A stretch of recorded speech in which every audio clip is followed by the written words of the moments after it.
Почитувани представници на медиумите, почитувани граѓани, прво да ја поздравиме иницијативата на претседателот на државата.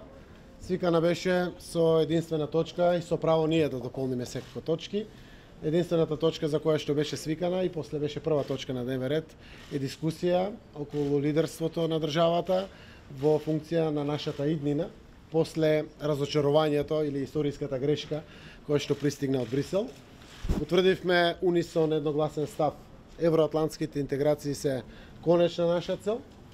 Остануваме сите посветени на евроатлантските интеграции, не прифаќаме никаков вид на замена за евроатлантските интеграции, заради тоа што граѓаните тоа што го очекуваат од нас европските вредности да ги донесеме овде, да ги живееме сите и остануваат како аспирации да го разубедиме Брисел дека процесот на проширување може да претрпи одредени модификации во делот на она што беше дискутирано како методологија на пристапните преговори или слично, но ние очекуваме полноправно членство со Европската Унија, односно веќе на следната можност, кога ќе се собере Европскиот совет, да донесе одлука секако за добивање на почеток на преговорите на Република Северна Македонија со Европската Унија.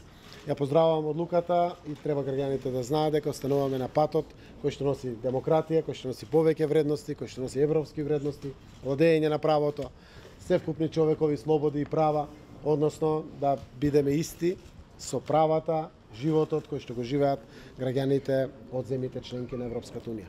Втората точка, која што се наметна од сите присутни, беше да се разговара за определување на датум за предвремени парламентарни избори. Имавме дискусија сите, имав често како премиер кој што повика на брзи парламентарни избори да го дадам предлогот. Нашиот предлог беше 22 или 29 декември, да одиме веднаш на избори, заради тоа што на тој начин брзо во еден период кога не се случува нешто драматично, би можеле да го завршиме избирачкиот процес, народот да си ја каже својата определба во кој пат се движи државата, а при тоа да очекуваме Шпанија во декември или јануари да направи ратификација на протоколот од НАТО, а ние да имаме веќе функционален парламент кој што на крајот, од кога ќе ратификуваат сите 29 земји членки, останува нашиот парламент да го ратификува протоколот од НАТО, да го депонираме во Вашингтон и со тоа Република Северна Македонија станува членка на НАТО.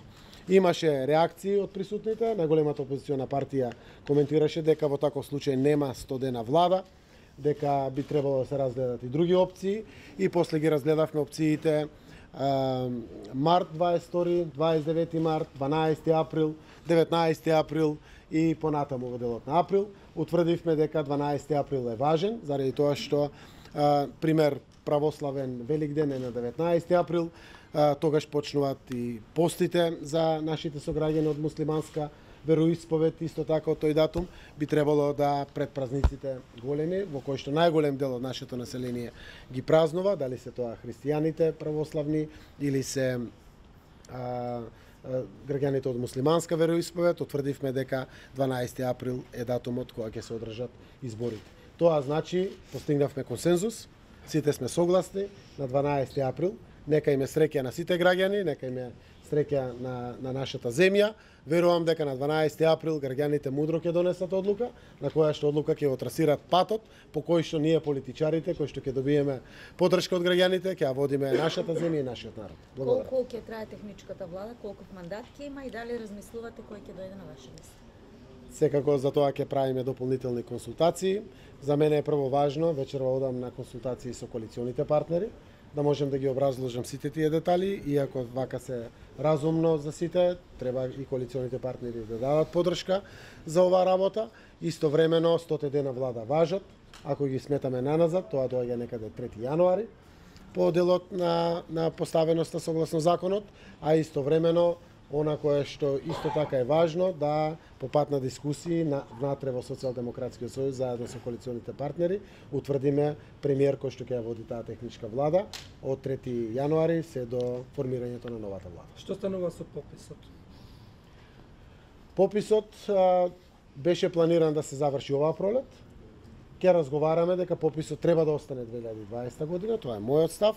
можеме да го завршиме после изборите, ако е Државен завод за статистика подготвени пред изборите тоа да се заврши, може да се заврши, пописот треба да биде завршен како процедура. Овде не го разговаравме во деталите пописот, заради тоа што едно сме согласни сите, еве 17 години ние немаме попис како држава, 2002 година, важно е ден поскоро да го имаме пописот, заради причините зашто се прави попис, а тоа е за справувањето со сите економски политики, рамномерниот регионален развој и така и натаму и така натаму. Да, изборен законник измени и така. Имаме време до тогаш и да направиме промени на изборниот законник. Се согласивме сите дека препораките на ОПС и ОДИХР треба да ги вградиме внатре и тие се едноставни. Јас верувам дека ќе успееме тоа да го направиме. Отворивме и дискусија за изборниот модел. Некои сака да разговарат за изборниот модел, некои не сакат, но ваквиот датум ни определува можност и да разговараме за изборниот модел. Јас како претседател на најголемата политичка партија во државата останувам на ставот дека треба државата да прави исчекор кон демократизација на процесот. Уште еднаш напоменувам, за Социјалдемократскиот сојуз е прифатливо една изборна единица како изборен модел, а исто така е прифатливо и отворени листи.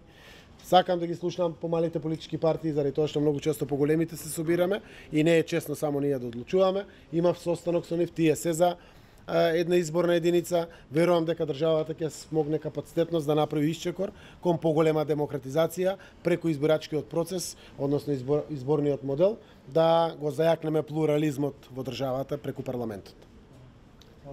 Надвор од темата. Благодариме. Да останеме денеска на тема. Добро, Фала. добро. Фала на разбирање. Добро што ще.